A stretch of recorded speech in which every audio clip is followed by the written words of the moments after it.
Matatanda ang ipinost ng dating aktres na si Andy Eigenman sa Instagram Stories, ang screenshot, kung saan tinanong niya sa ChatGPT kung suspicious nga ba kapag inimbita ang kanyang partner ng kaibigan nito na magpa-love couples tattoo nang hindi kumukonsulta sa kanya.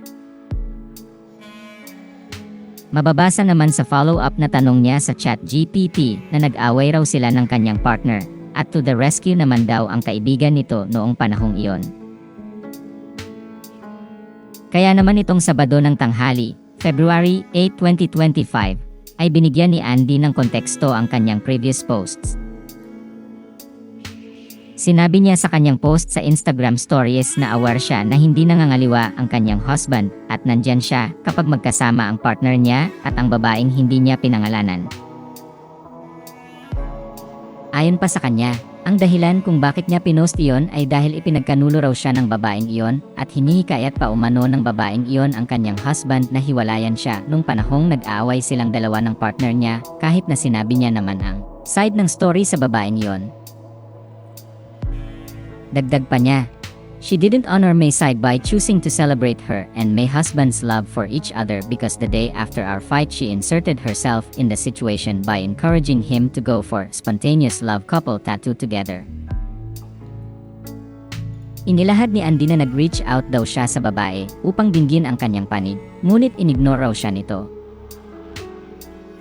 Aminado ang dating aktres na nasaktan daw siya dahil hindi inisip ng kanyang husband na makakaabala iyon sa kanya.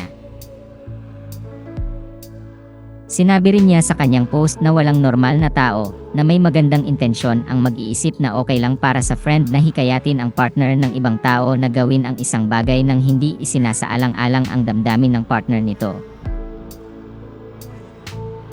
Sa huling bahagi ng kanyang post ay sinabi ni Andy na mas gugustuhin niyang maging okay sila ng kanyang husband kahit sila'y in a bad fight dahil he is my family. Sa kasunod na post sa Instagram Stories ay sinabi ng dating aktres na sana nakinig siya nang sinabihan siya ng kanyang mga kaibigan na sinabihan nila ang kani-kanilang partner na layuan ang babaeng iyon. At sana na-call out niya ang babaeng iyon sa unang pagkakataon na nakita nila ng kanyang husband ang malaking tattoo sa shin ng babae na dedicated sa husband niya. Sabi ni Andy sa kanyang post sa Instagram Stories, "I would never even shared anything at all on here if she only had the nerve to respond to me. And now I am the bad one."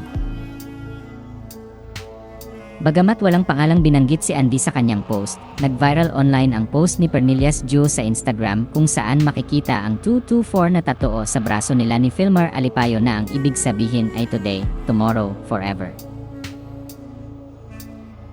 Sa ngayon ay deactivated na ang Instagram account ni Pernilla.